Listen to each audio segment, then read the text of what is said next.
Well, tonight we're going to ask the question that may be even bigger than the UFO disclosure itself. The question is, what's next? And joining me today is award-winning filmmaker Ron James, creator of Accidental Truth and the new documentary, Accidental Truth Next. After years of following government hearings, whistleblowers, and the disclosure movement, Ron says the real story may lie beyond Washington and into the mysteries of consciousness, spirituality, artificial intelligence, and the nature of reality itself. Is humanity ready for the truth? Or are we really asking the wrong questions? Well, let's find out. I'm Tony Sweet with Truth Be Told. Please welcome back to the Truth Be Told studios, award-winning filmmaker Ron James. Well, we have the award-winning Ron James with us. Hey, Ron, how you doing? Great, Tony. How's it going? It's really good to see you again. You too. The last time I saw you in person, you were accepting an award from Parapod in 2023, I think. So. Yeah, it's true. That scene's actually in the new Accidental Truth movie because I said something very funny, and so I wanted to put it in the film. Finally saying something fun. I'm just kidding. I know, right? Why so serious? Right. No, I'm excited because a lot of people, they throw out their ideas, they do their research, and they don't really follow up with something new. And that's with your Accidental Truth Next. In the first one, you were really trying to prove more the phenomenon was real. With this one, you're like, what's coming next? So how did you even want to continue this sequel? Well, it started off as a director's cut, but then I realized it was going to have to be a completely different film. And just like with the original Accidental Truth, which I feel, and many would agree, really moved the ball and set the standard for the films of the time. It did. And there are, I kind of feel like we've been watching the same movie ever since. Different producers, but it's the same thing because there hasn't been anything happening in the field that has made anything worthwhile. And so it's been almost a decade, Tony, since we got those first videos from Chris Mellon and Lou Elizondo stepped forward. I mean, that's almost 10 years ago. And we're hardly anywhere on disclosure. People could say that this new government willingness to drop files is meaningful, but to me, it's just a dog and pony show. Yeah. It's no better than anything that we've seen in the past, which has been a half-hearted attempt at something. Mm-hmm. So when making the new film, it was like, all right, look, we're going to have to get to the point where we understand that humanity is accompanied by non-human intelligence. And what do we do from there? Right. So I take the viewer on a journey through Washington, D.C. You're going to get to see things inside the political process of disclosure that you will not see anywhere else, because they're all things that I was involved in and things that I did, and really fun to watch stories as I traverse this labyrinth of Washington. But then in the first third of the film, you literally see a record needle skipping across a record, because what's coming out of DC in this process to me is just it's a repeat performance, and we've heard it over and over and over. And so the film then goes on to ask, well, where are we going to start finding answers? And the biggest theme of that second half is that there's very strange things out there that we cannot explain that have documentation. Right. And I take the viewer on a journey through 3 of those cases that are just really, really hard to explain, if at all. But they make the point that we are not in a position to ask the right questions yet. We do not have the vocabulary. We don't have the understanding, and maybe we never will. We might not be built to comprehend everything about this phenomenon. And so the whole rest of the film is dedicated to asking what's next. What is next beyond UFO disclosure? And people tell me that they've watched this film and that days later they're still thinking about it. And that's, to me, that's the biggest compliment I could get. My God, yeah, of course. When I've walked out of movies where I couldn't even tell you 10 minutes after I walked out what the movie was about. But when you think about it, not even just, like, oh, it's funny or, that one scene, but when the whole premise of the film itself kind of sits with you and makes you really think, that's very impactful. And I think even in the first film, if you look back now, it accidentally kind of predicted where the disclosure movement would go over the, in the last few years. How does that make you feel, knowing that, you put this information out and now it's kind of the predictions are starting to take place? I've made a lot of predictions about the course of disclosure, Tony, and I've been pretty much right about all of them. Not tooting my own horn, but back when people were asking me how's disclosure going to unfold, I'm on the record as saying this a few years ago. First, we're going to get the acknowledgement that they've found some semblance of life, probably on Mars, but off planet, and we got that last year. And then it's going to be something from Webb saying, hey, we've located some planets that could possibly have life. Well, we got that. And so the next thing that's going to come from government is going to be, well, there's every indication that there's a non-human intelligence behind some of this stuff. But we don't know what it is, and we haven't done any reverse engineering programs or any of that kind of stuff. I mean, we'd tell you, wouldn't we? Right? So they're going to give us this big, oh, yeah, here's something. Let's all figure it out together, which is basically just an extension of the lie with a little bit of accidental truth buried in. So that's my prediction for how this is going to unfold in the near future is right in alignment with everything that we said. And in the first movie, it was right after Accidental Truth came out, just literally weeks, if not days, that David Grush popped up. And the story he tells is the story we told in the movie. And there's a line in the new film that says sometimes life, a documentary, captures life, but very rarely does life seem to come from a documentary. But that's what happened. And I have been told, and I have no way of knowing that this is true, but I have been told that the Accidental Truth film really sent some shockwaves through the intelligence community, and that one of the reasons that Grush was authorized to come forward was because of this film. Wow. I don't know that that's true. I'd say it would be flattering if it was, but yeah, we set the bar, and everything that we put forth in that movie has been unfolding. And so now we're back with Accidental Truth next to pick up that story. During production, I with all these political and government hearings, during the production of the film, did you realize that these hearings were no longer really the center of the story? Yeah, I mean, we follow that all the way through. And I'll tell you, Tony, there's something in this film that nobody else would be able to present.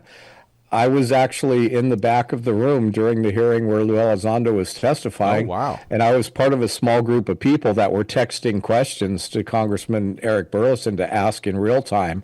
And we are the ones that wrote the questions that he asked Lou Elizondo that revealed the Lockheed Martin connection to the materials story. We did that from the back of the room.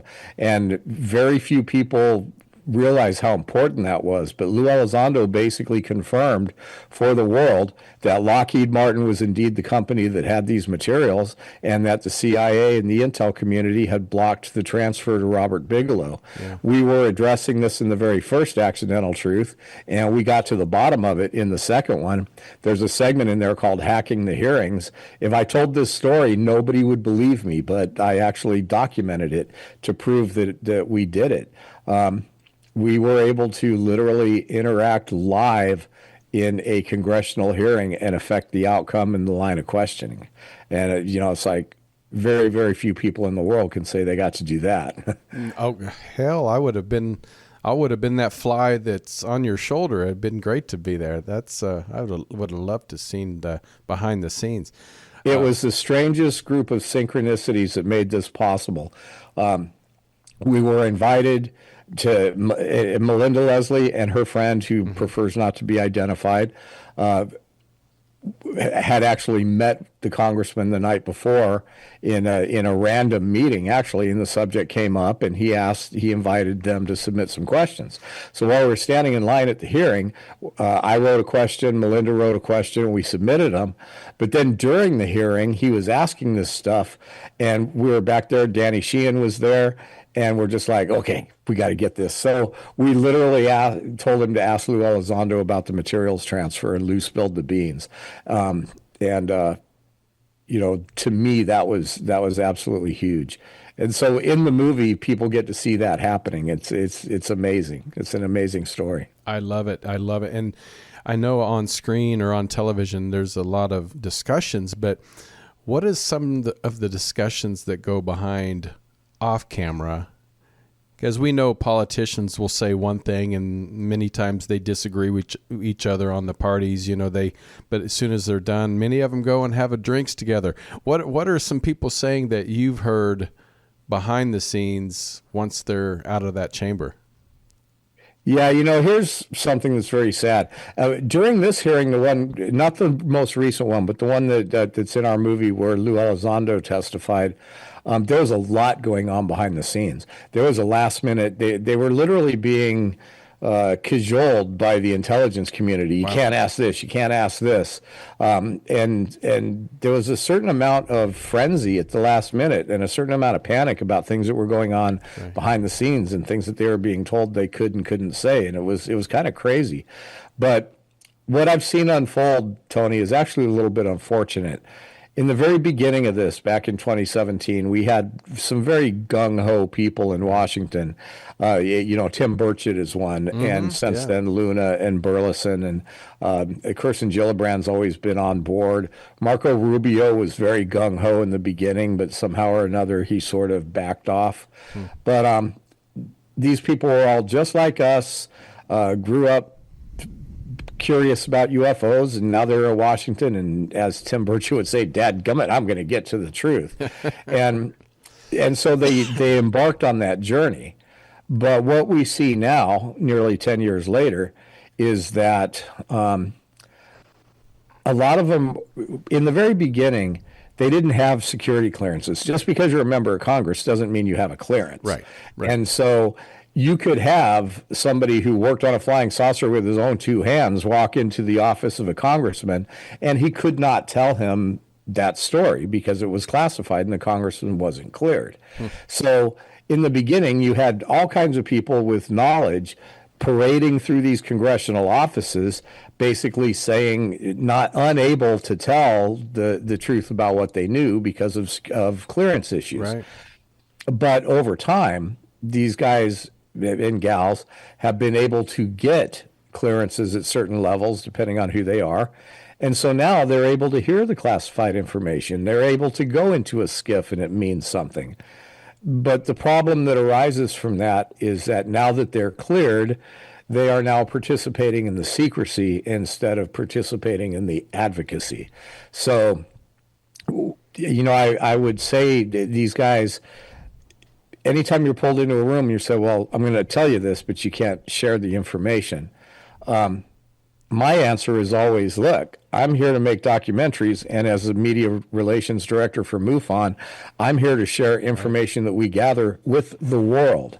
So do not tell me something that you don't want to see in my next movie. Right. And my favorite phrase is, I do not want to carry the burden of your secret.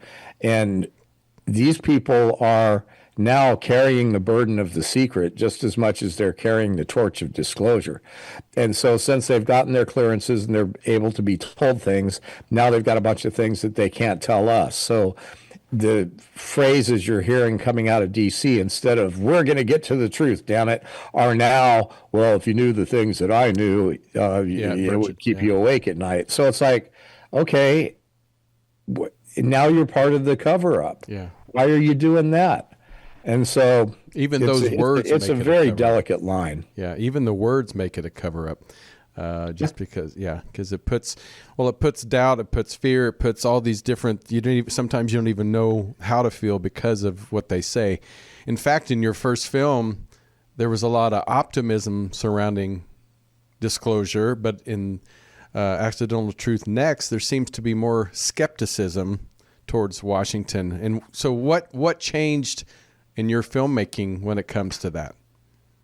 2 years of reality checks, hanging out in the back rooms of Washington, D.C. That's what I thought. Having the conversations. My opinion is that we cannot ever count on the government disclosure process to tell us the complete truth. It's just not going to happen. No matter what party. Too much accountability. Too many horrible things were done. Too many technologies were suppressed or subverted. And this is information that humanity deserves to know, and too many people have participated in withholding it. There's just too many skeletons in the closet, so to speak, for government to just come clean. You're never going to see Donald Trump show up at a podium and say, by the way, here's the real deal. These are pictures from Roswell. These are beings that we can, they're never going to do that. So the film was supposed to be done in 6 months. I didn't think it was going to take 2 years. I have, because there's always going to be one more hearing, one more witness, one more breakthrough. And you got to wait till that happens. And I finally got to the point where I got tired of these anticlimactic events. And so literally in the film, you see a record needle skip across a record where I say, this Washington, D.C. stuff, it's all a broken record. We can't continue to count on these people to tell us what's going on. We need to find our own answers. And that's where the film takes a right-hand turn and goes into an extremely interesting journey that leaves you at the edge of reality itself. So, yeah. And speaking of kind of a right-hand turn, for me, who does kind of the whole spectrum of paranormal and spirituality, this new film explores consciousness, spirituality, and even life after death, which I've had many discussions about. Why do you think these subjects keep intersecting into like the UFO phenomenon? Well, because when we start finally getting clues to the nature of our reality, and one of the things we explore in the film is that we don't really have the vocabulary or the understanding to even ask the right questions. But all of this stuff is connected through the mechanisms that make it possible at the very least. Now, what I mean by that is that within physical reality, in order for a disembodied non-physical form to come and interact with us, rather we identify those as angels, demons, ghosts, dead relatives, and other types of beings that have been documented through reports. The mechanism within physics and reality and space and time and everything that makes that possible is the same mechanism. And so there's a case to be made that one of the reasons that we're seeing all this phenomenon is because it is a way of trying to wake us up and get us to look at the nature of our own reality and our own existence and understand how much we don't know. The whole idea that we're spiritual beings having a human experience has been taught to us from the most ancient of religious teachings. But when you look at that through modern filters, well, how is that possible? How is it possible for, and the way it's possible is that consciousness is fundamental. It's the only active force in the universe. It's energy based. And where that came from, way above our pay grade. But if we accept that consciousness is fundamental, and we accept that we're spiritual beings coming from this consciousness who have chosen to have a physical experience in a world of objects and matter, then, well, how does that actually work? And the answer to that is that it works very much like a computer game and a simulation. And when people say, I don't believe in simulation theory, even the most rudimentary of science and physics is pointing in the direction that, yes, this is indeed a simulation. And once we understand that, then it opens up a whole other can of worms, such as what kind of life forms are we seeing here? What is the role of artificial intelligence? What is our role moving forward? And how does this apply to everything that we've been taught spiritually? And so it all dovetails together, Tony, into realizations that we're not ready to accept yet. So in the new movie, it's like all right, we have to reposition ourselves. We have to start thinking about what the questions are, because we can't get to the answers because we don't even know what the questions are. So yeah, I'm moving the ball forward again. Quit spinning our wheels in DC, quit screwing around with attempted disclosure, and let's start getting to the nitty gritty of what all this means. I totally agree with you. Because for me, I think spirituality fits so well into the UFO phenomenon. But there are some skeptics that they say that UFO theories and fit in the field kind of loses credibility when you connect to spiritual territory, which I totally disagree. But how do you respond to that? Well, look, if we look back at all of our spiritual teachings, which is, what we have, all the way back to the Christian Bible speaks of non-human intelligence. Right. The book of I'm sorry, the book of not the book of Enoch, the story of Ezekiel and the wheel. Yeah. I mean, that is describing literally a craft being created. Islam talks about the reality, the illusion of our reality. Islam has no problem recognizing the existence of non-human intelligence and even extraterrestrials.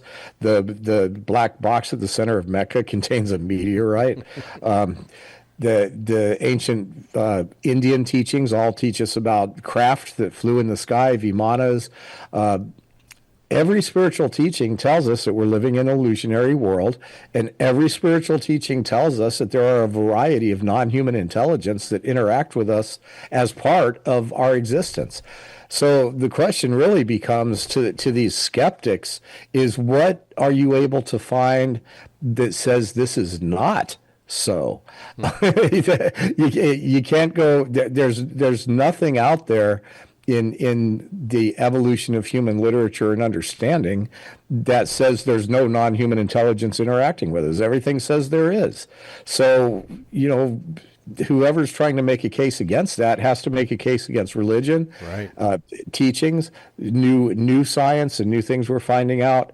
There's just no argument anymore that spirituality and the nature of our existence do not play a big role in what we're describing as UAP. I totally agree. And I think Hollywood kind of predicts and also kind of explains a lot. I mean, look at The Matrix and even Total Recall at the beginning when Arnold Schwarzenegger, thought he was living a life, and then all of a sudden his wife was not who he thought he was. And so there's a lot of movies that kind of explain what you just told us. It's like this Matrix type of life. But and I what I'm really excited about is some of the people that you've had on or in your film. And one, Nick Pope, God bless him, God rest his soul. But you had some really good people, and we talked before we even went on air about there hasn't been a lot of new information out there. There hasn't been, even with the drops of the information, there hasn't been something that was really like, oh my gosh. So was there anybody that you interviewed that you were generally shocked with new information or made you unsettled in the filming this? Tim Burchett told me some stuff off camera that he asked to not be in the film. Oh, come on. Don't tease us with that, Ron. Well, there was just some inside information about the trip he took to Eglin Air Force Base with Matt Gates, and the whole story about how they were jerked around by the base commander. And then when they finally got in to see the pilots and get a real briefing, that they were told some very... He wouldn't tell me exactly what, but he said, that this stuff was frankly terrifying. And that may or may not have been having to do with UFOs, but I don't know why he would have told me. So you get stories like that.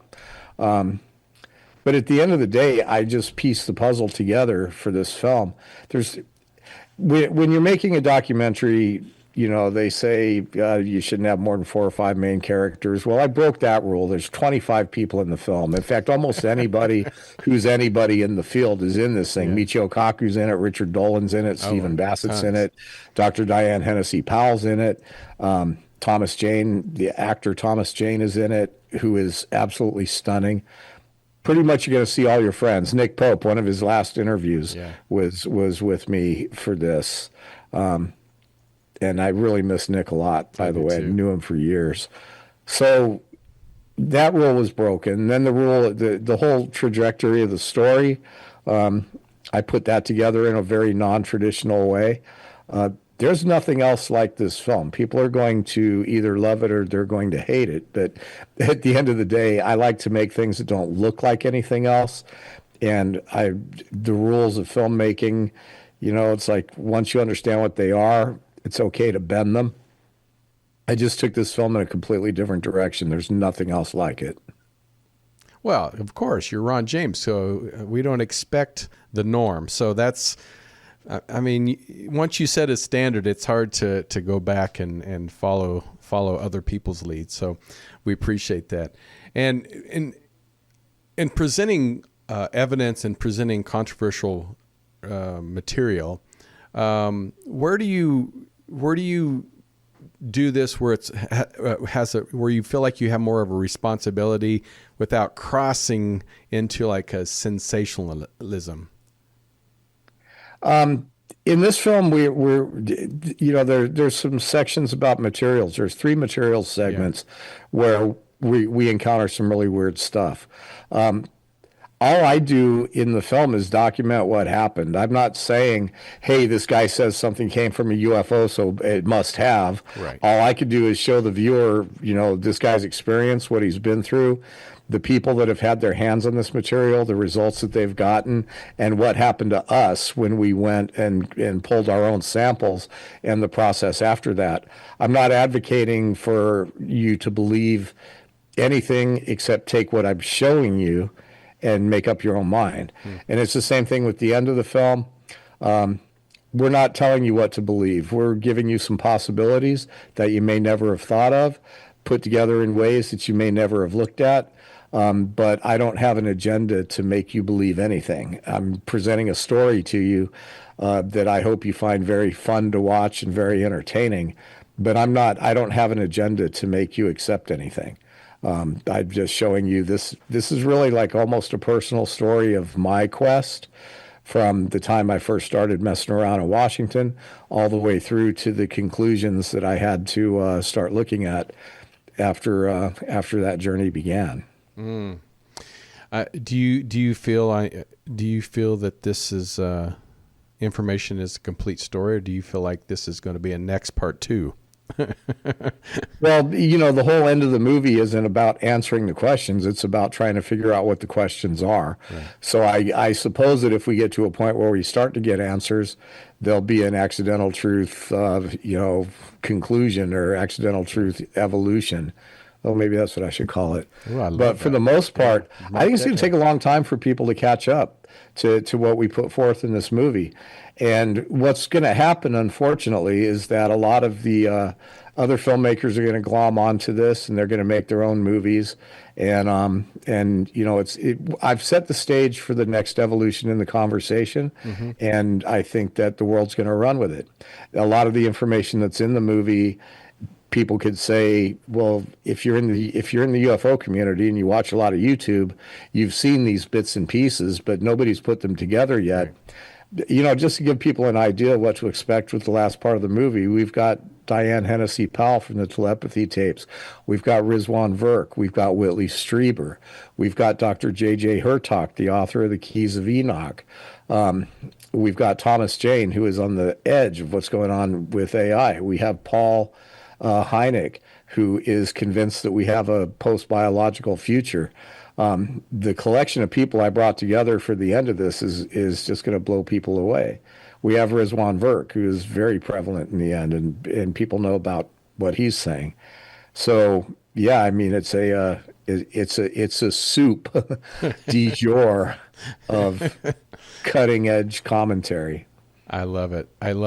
And in fact, in the film, another thing that you mentioned was the process becomes the product. I found that piece very interesting regarding disclosure politics.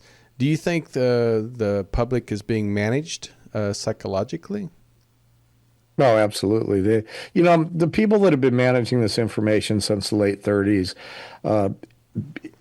before that, it was a different thing. The church and the religious bodies were pretty much the ones who were in possession of the information, and there wasn't a whole lot of, official government participation in covering up and managing the knowledge. Right. But then arguably one of the first modern UFO encounters happened when a craft crashed and the Italian government got a hold of it, and supposedly the Pope facilitated the delivery of it to the U.S.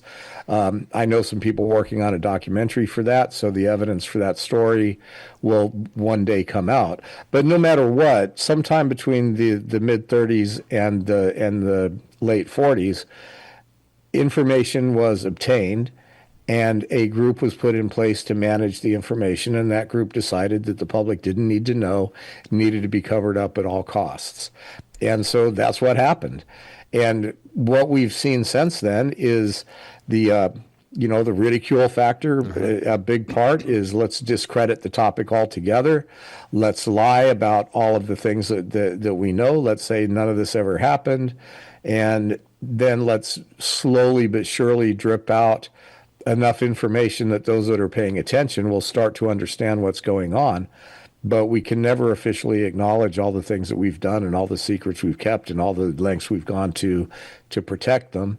And we can't acknowledge the fact that we've enriched private industry to the point where there's been an unfair distribution of technology and secrecy. It's just a big can of worms. Yeah. And so, legally, ethically, morally, if there's such an energy that you could literally create a box that would power your house and charge your car, and somebody knows about that and it hasn't been given to humanity, I mean, that's a crime against humanity, literally. So there's the people that have been managing this have a lot to answer for that they're never going to answer for. And so we're seeing a managed rollout. I believe that when Lou Elizondo came out in 2017 with Chris Mellon and the videos, these guys may or may not be aware that they were being an instrument of a new narrative, but they were an instrument of a new narrative. And whenever you see these so-called whistleblowers that we're all looking up to as heroes, and I'm not saying they're not, right, but David Grush and Jake Barber and all of these people that have come forward, there's one thing that I want people to remember. If you have to have what you're going to say cleared by the Department of Defense, you are not a whistleblower. You are an instrument of a narrative. And we don't have any whistleblowers yet, Tony. So you were talking about the one thing that I've interviewed people, which, like I said, there's a lot of information we talk about is mostly from the United States, the U.S. government, a lot of, Roswell, even Missouri. There's so many, information that we talk about here. But one thing that I have been reaching out to people all over the world I've interviewed people from China and Brazil and India about their own crashes and connections. Is that something that you would be interested in putting together information on other people's experiences overseas and even their governments? Because we don't really hear a lot about China or Russia or Japan or all these countries really talking much about their experiences or the government's, releasing information about their research. What is your thoughts on that outside of the U.S.? Because it's a big world, not just the United States. Yeah, we tend to have blinders on in the U.S. The thing about a project like that is that it'll cost a lot of money. True. You've got to be able to go to all these places and stay in hotels and fly on planes and secure interviews and passports and visas. I suppose you could try to do something like that from, just one place and Zoom calls and everything else. But to do a film like that correctly would take a team of researchers to find the cases, find the witnesses, plan the travel. You'd be looking at $1 million production. Oh, geez. And so, I don't have $1 million to spend on my productions, but if somebody wants to fund it, I'm ready to rock and roll, man. I'd be more than happy to make that film. I think that would be very important because like I said, it's a big world. The United States, Yeah. there's a lot of information that we've had here, but from what I've... It all needs to be tied together. It Yeah. really does. Yeah, and I think, it's like anything. If you just talk amongst each other, there might be some new information that we don't know. And that even look at Germany. We've talked about, the Nazis having with Antarctica and their anti-gravity. There's a lot of things that we still don't understand. Like you said, our thought process is not quite there yet. But I think if we can just work together, that maybe some of this stuff can be answered. And do you think even society's ready for this? I mean, like you said, Blanchard was talking about saying, if you just know what I know. I mean, do you think society's going to be able to handle? I mean, for me, I think I would be, but who knows? Who knows? Well, it's interesting, Tony. The answer to that used to be this rousing, yes, of course we can handle the truth, but I don't think we can. If you look at what's just happening right now, we got a vice president saying, "Oh, these are demons." Right. I mean, come on, dude, give me a break, would you? Yeah. Now, I'm not saying that there's not an argument for what has traditionally been perceived as angelic or demonic forces in religious teachings, that these things could be representative of what we're seeing, and that the filters that they were looking at the time would describe them in that way. The people who want to call these things spiritual and apply their religious filters to them, I grant them that that's possible. And I don't want to argue the point with them. But the problem that we're seeing is that those people do not want to reciprocate and say, okay, well, thank you for acknowledging that these could be what we perceive as angels and demons at work here. Right. But we're also willing to acknowledge that there could be other elements to this that we don't know. Those people are not willing to make that acknowledgement. We're willing to make the acknowledgement to them that, hey, angels, demons, okay, maybe that's part of it. But I don't believe it's all of it. Yeah. But their answer back is, no, that's exactly what it is, and it's nothing different. Yeah. And so what we're seeing already is the beginning of a very deep fissure between what people are willing to believe and the lengths that they're going to go to cling to a specific belief system. And to me, that says, absolutely, we're not ready. It's just going to open up another can of worms. The battle lines are already being drawn. Mm-hmm. And that's what happened to Lou Elizondo inside his navigating the Pentagon.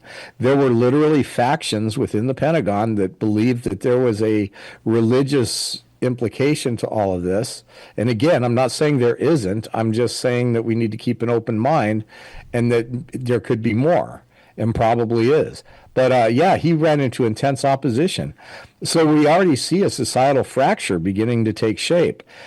And then the other thing is, Tony, it's about context. Mm-hmm. I used to say, oh, yeah, we can handle the truth. But if the truth is, hey, there's non-human intelligence, we're studying them, they're not bothering us, we'll keep you posted. Everybody's going to go back to their lives. Right. But if the announcement is, hey, there's non-human intelligence, there appears to be a variety of different kinds. Some of them appear to not have our best interest at heart. We have no defense against them, and we don't know what's going on. Well, that's going to have a completely different effect. Right. So society's ability to handle disclosure is about context. Yeah. It's not in the actual nuts and bolts of the information. There's no longer a way to make a blanket statement that we can handle the truth, because I have a feeling that we cannot. Yeah, I remember I just watched on Netflix for the second time, Don't Look Up. And it's funny how until people actually saw it with their own eyes visually, that's when they started going, oh my gosh, they lied to us. It's actually coming. So it kind of reminds me of now. I think that some people, unless it lands on their front lawn, they're never going to believe it. And even then they may think they had a hallucination. So I guess we'll never know until the actual landing on the White House lawn or, Buckingham Palace or somewhere, that we finally know the answer, if we're going to be able to handle it. So, but I'm thankful for people like you that are preparing us and being honest about what possibly could happen, what possibly is out there, and don't expect always what the movies say or what one speaker says. It's have an open mind, and that's why you need to watch Accidental Truth first one, and then Accidental Truth next. Where can people watch and follow and all that?